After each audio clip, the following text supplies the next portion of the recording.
Hello, I'm Anne Moylan. I'm a clinical practice educator here at Edinburgh Napier University, where I support postgraduate and master's level students in neonatal and child health nursing programmes. Go at this. I'd like you to come out and just have a wee look and see if you can see this baby's cords. And what you want to do is get a good hold of the blade and you're sliding it over the baby's tongue. Now you may need to sit down to see because of the level that we're working at. Slide it over the tongue and take the tongue out the way. Lift up and have a wee look and just tell me what you're seeing in there. Do you think you've got over the tongue and down behind the tongue? Yeah, I think I'm over the tongue and down behind. Okay, so you might want to tip this back a wee bit and tell me what you see now. Pink and yeah, I can see an opening. Okay, and do you see two white lines at the opening? Do you know what I did the first time? I thought I'd went too far. Okay, so you've seen the cords. That's the really important thing. Would you like to try passing a tube through those cords? Okay, and you may need some suction because there may be some secretions round about there. Don't take your eyes off what you see, Kelly. Okay. And that's why you'll find when people are intubating that they just put their hand out for stuff. They don't even ask you. It's because they don't want to take their eye off what they're seeing. I'm also module leader for the Qualification and Specialty Neonatal Nursing course here at Edinburgh Napier University.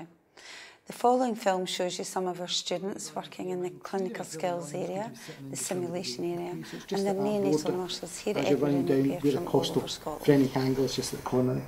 So I'm going to put my needle in, but I want to make sure I don't put it in too far. Okay, so I'm holding my needle a bit like that. Now the problem is this, is I've got nothing on at the end.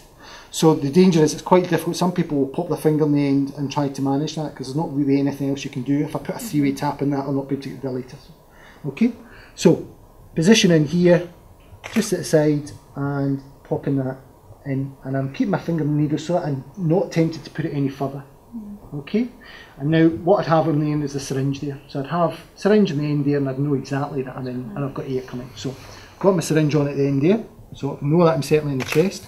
I've then got my guide wire, put that on, and I'm holding on to my needle just to make sure my needle doesn't end up going somewhere it shouldn't. And then I'm guiding this in here, and you can see there's a... My post is a NEST-funded position and the courses are run jointly as a collaboration between Edinburgh Napier University and the University West of Scotland. So get the guide wire in just until that mark is just in the hub there, okay?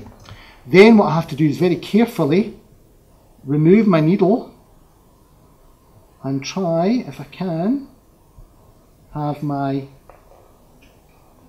guide wire still there. Student learning is at the heart of everything we do at Edinburgh Napier University. Equal air entry? There's good air entry on both sides. Lovely. Right, Will we fix the Good tube? chest wall movement. Excellent, girls. Well done. Definitely. Okay.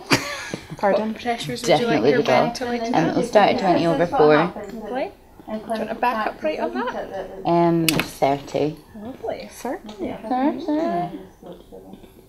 Can I borrow your I wanted to provide Yes, within you can. the excellent clinical skills area that we've got a learning experience for the student that would integrate theory into practice, challenge their clinical decision making, enhance their clinical skills, and provide the student with attributes, graduate attributes that we know are important to employers. Get some indication once I'm in that I'm in the right space, okay?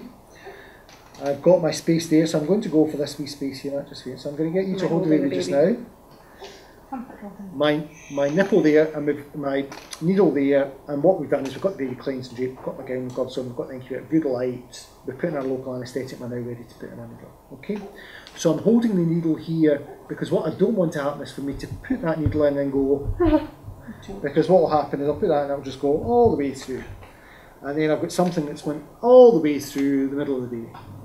Huge big needle and potentially do quite a lot of damage. So I want to have good control of the needle as I'm putting that in. And so I've got my finger as a guard, if you like, about a centimetre from the tip. And that's as far as I'm going to go. I don't even think I'm going to need that far, but that's as far as I'm going to put it. So I identify my space, I then go in just above that rib and pop my needle in very, very gently until I feel that loss of resistance and until I start to see some air coming out. Simulation is an active approach to teaching and learning It allows the student to be immersed in a clinical situation, but it's a safe environment for the student to practice skills and develop their own decision-making skills. Sterile swab. Hold on to the Hollister clamp. Chlorhexidine. I don't know if you use the same principles. We used to use these in Fife. Other people, you get gallipots and put chlorhexidine in. That's it. Yeah, so it's the same principle. On the day of the session, we were lucky enough to have 3 neonatal advanced nurse practitioners, all with an interest in neonatal education. They were Tom McKeown, who came from the University West of Scotland, and Tom was formerly an ANNP in Paisley Hospital. We had Elaine Foy, who's with the West of Scotland Transport Service, and we had Kenny McCormack, who's an ANNP or was an ANP. Because what it does is when they move at all for the seal, it compensates. So that's been phenomenal. My passion is neonatal nursing because I've been involved with it, I would say, from its inception. I've been in neonatal nursing for around 30 years now. And in the past we struggled with so many things. We struggled to keep babies alive at 28 weeks gestation. Blue and purple masks and prongs. Mm-hmm. You're developing an extra small. And what do you want most for your students? I want them to be the best neonatal nurse practitioners that they can possibly be.